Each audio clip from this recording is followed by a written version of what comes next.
Good morning, students. Welcome to today's biology class. Today we will do a revision of the topic transportation in human beings. Transportation in human beings is an important life process like any other life processes for us. Today we will learn what are the components of transport system and basically about the heart. So, transport system is important because this transport system is transporting food, nutrients, the respiratory gases like carbon dioxide and oxygen from one part of the body to another. So, for this, we need a good transport system which consists of organs or important organs. Then, let us know what are the components of the transport system. So the most important component of the transport system is the heart, the pumping organ. Heart pumps the body fluid to far apart parts or far apart organs in our body. So to carry this body fluid, we need certain tubes. Okay, so tubes, through these tubes only the body fluid will move, and body fluid is carrying the nitrogenous waste, food, dissolved oxygen, carbon dioxide. So these tubes are of two types, blood vessels and lymphatic vessels. Both of them will carry the body fluid. Then I told you there is another part, that is body fluid. So body fluid is carrying the food, nitrogenous waste and the respiratory gases dissolved in it or inside the cells, inside the RBC cells.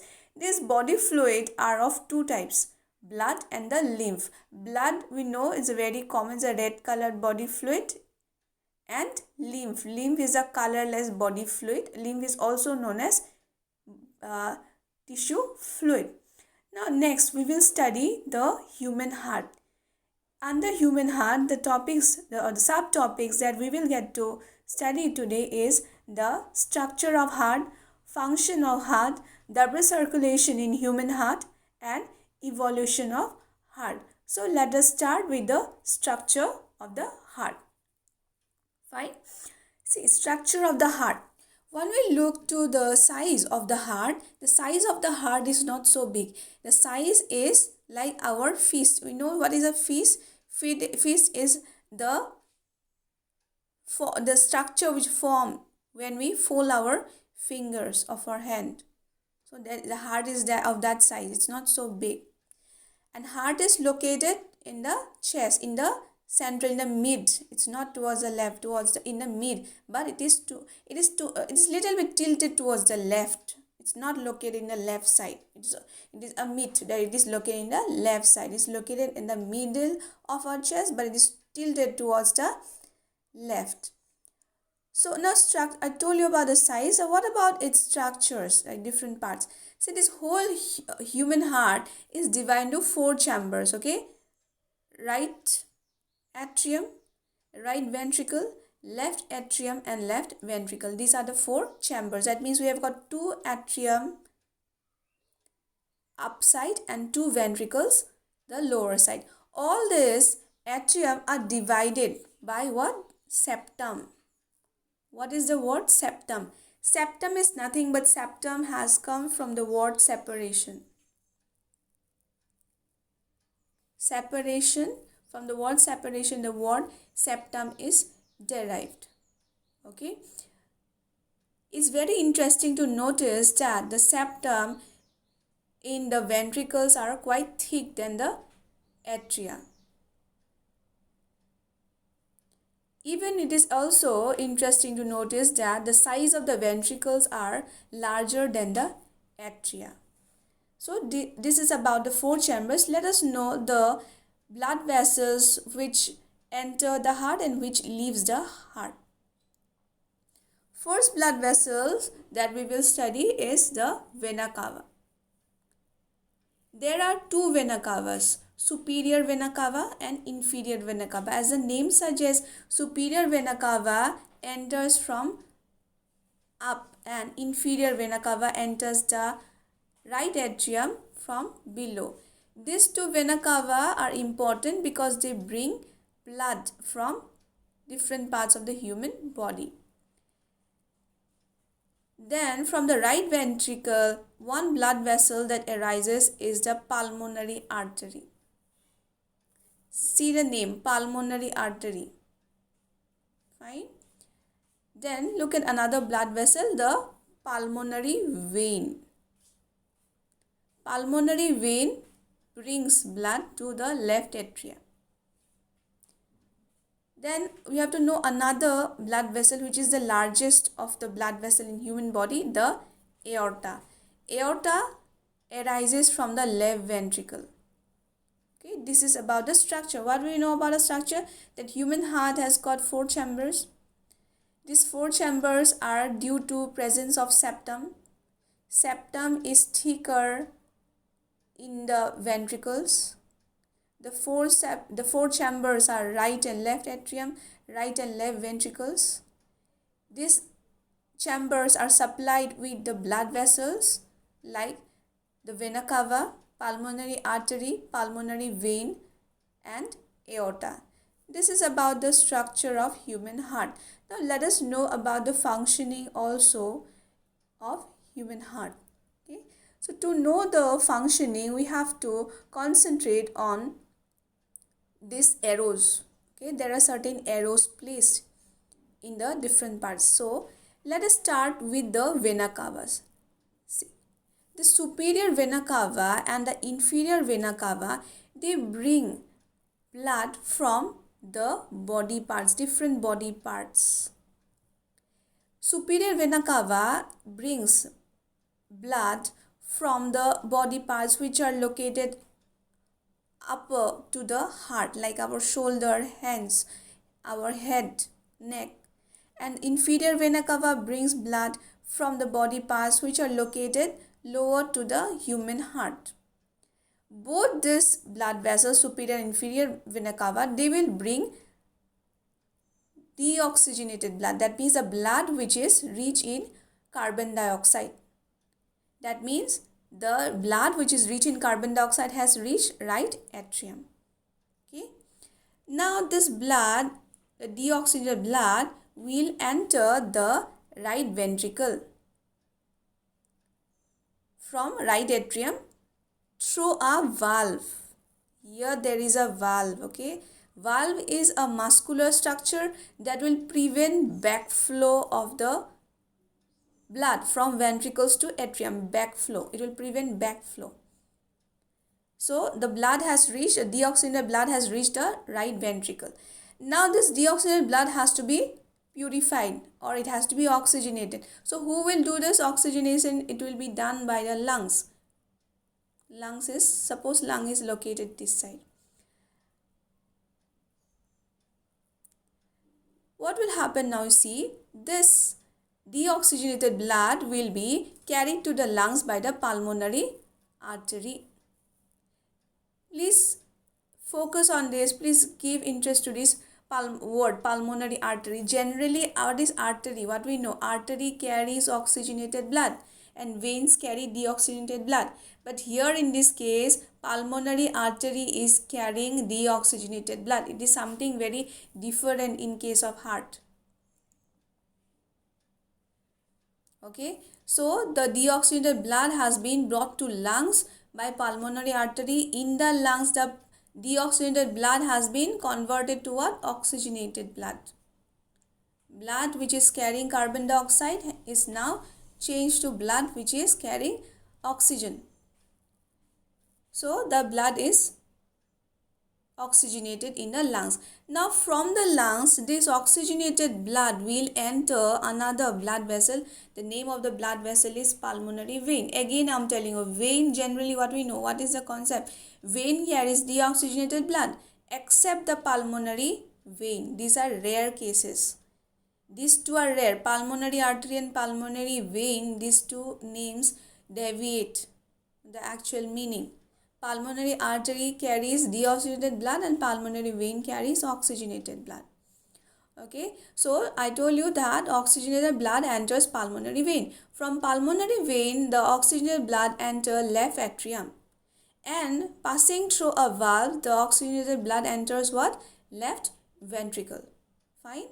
That means this left atrium and left ventricle carries oxygenated blood. Now, what we will see is this blood which is oxygenated has to be, it's present in the left ventricle. It has to be transported to different parts of the human body. Who will do that function? It will be done by the aorta. You see, aorta is the largest blood vessel in human body. The aorta is so thick. Aorta is branch. It will get more branch into arteries.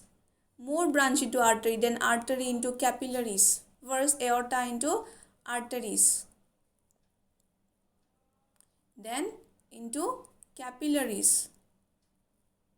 Branched and divided into capillaries. So capillaries will provide the blood to the tissues, cells, different systems, right? And then again the blood will become deoxygenated. So what we have learned about the functioning? Functioning is so simple. Let us repeat it. Number 1, inferior vena cava and superior vena cava. Then number 2, right atrium. Number 3, right ventricle. Number 4, pulmonary artery.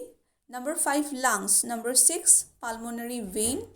Number 7, left atrium. Number 8, left ventricle. Number 9, aorta. And then number 10 is the cells, tissues or different organ system. Now let us learn about double circulation. See, double circulation is another characteristic of human transport system. Why human beings are said to have double circulation?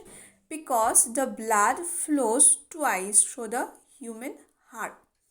Once through the left hand side and another through the right hand side. In the left hand side, oxygenated blood is transferred or is transported, and towards the left hand side, deoxygenated blood is transported. So we have to know what are these two circulations and what are its components. Okay, so this double circulation has got two parts. Number 1, pulmonary circulation, and number 2, systemic circulation. Understand the meaning of the words pulmonary circulation and systemic circulation. Pulmonary circulation has come from the word lungs. The word pulmonary is always related to lungs. Very often we have heard about the terms like pulmonary diseases, pulmonary disorders. These words are actually related to lungs. So the circulation which is to and fro the lungs is called as pulmonary circulation. Okay.